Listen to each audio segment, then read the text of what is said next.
Hello, last epoch enjoyers. Yesterday we get a patch 1.1.3, so let's find out today what changes we get. First of all, we have changes to the Nemesis system.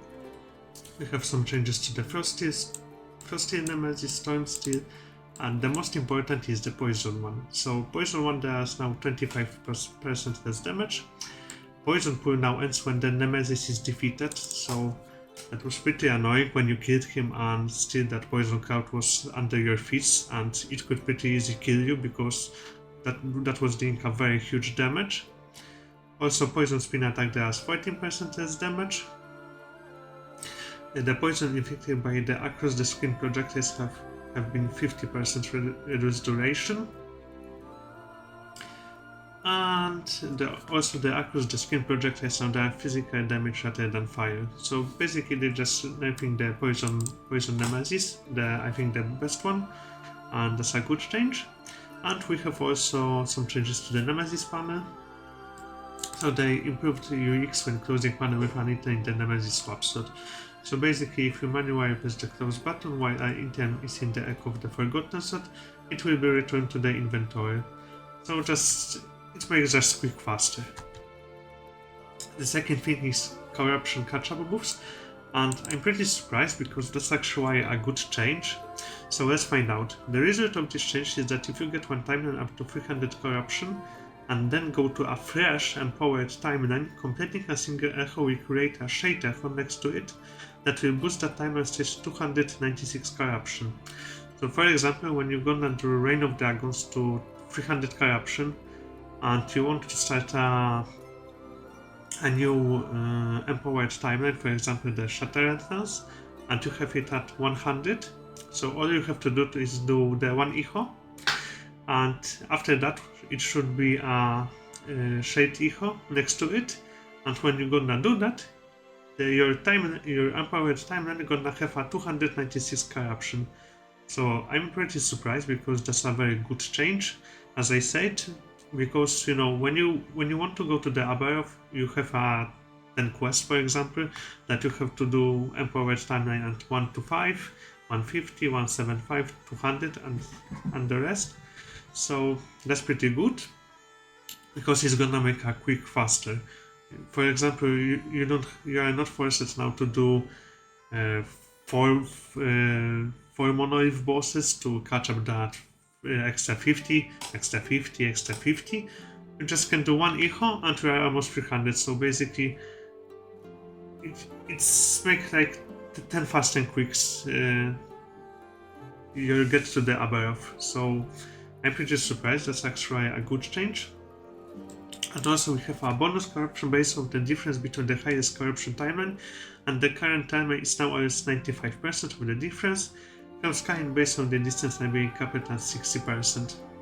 And also we have when the difference between the highest corruption timeline and the current timeline is greater than 40, or you have at least 8 gates of Orobus, and the current echo web does not contain a shade echo, then completing an echo will create a shade echo next to it.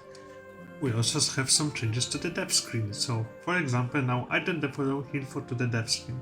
How much damage was dealt by the killing blow, how much overkill damage the killing blow had. So for example, you have a 400 health and the monster did 800 damage, so now you know how much was the overkill, and also whatever the killing blow was sacred. So that's a good changes also. Now we know how our defense in the build suck. And we have also some enemy balance changes. So I'm not gonna read all of them, but for example, Blood Scorpions doing 24% less damage, Sand Twister from the Gorgons dealing 70% less damage, Auspix Warrior dealing 20% less damage, Void Prophet has 78% more health.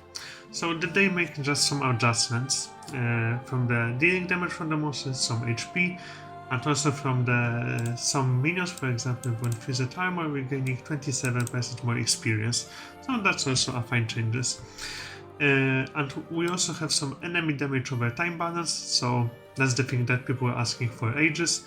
For example, Scalebone Sorcerer, their poison spell now applies 2 stacks of poison from 3. latest cyber health boss, so that's the big tree. The energy wave no longer has 100% increased poison effect. The volatile bulbs no longer have 100% increased poison effect. So they just nerfing some of the poison damage from the monsters, which as I said, people ask for because that's the most unfunny mechanic. You can't do anything with versus poison. You can't make a you can't teleport, for example, just somewhere and dodge the skill or anything. Basically, just the poison damage was too big, and people ask for ages for it to nerf it. And we have some changes to the skills, to the systems and UI, and also a lot of the bug fixes as usual. But we also have a look for the upcoming balance changes.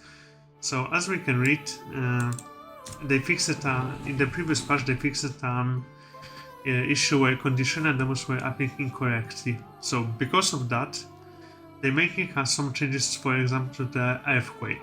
So earthquake now has a damage effectiveness of 700% from 350. So for example, it's gonna deal two times more damage. Earthquake Aftershock now have a damage effectiveness of 200% from 100%. Shatterquake gets 40% more hit damage to treated frozen enemies. So they're just moving the Earthquake because of that fix from the previous patch. So maybe someone gonna make a build for Earthquake now. Well, they're making it 2 times better, so that might be an option for someone.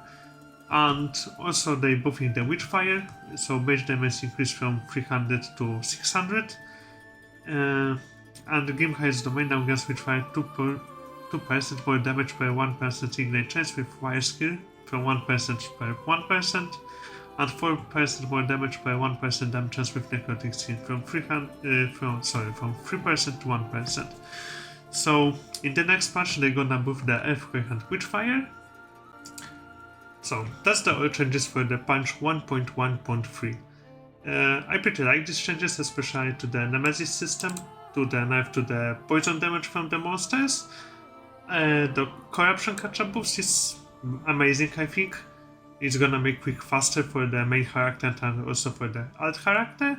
And also the nice addition is the death screen, so now we're gonna know what damage we get from the critical from the monster. What killed us, basically. So that's it. I hope you enjoy, and for example, tell me in the comments what changes would you like to get also in this season. Maybe something balance changes to the skills, or nerf to the monsters, or some maybe systems. Thank you for watching and see you next time. Bye.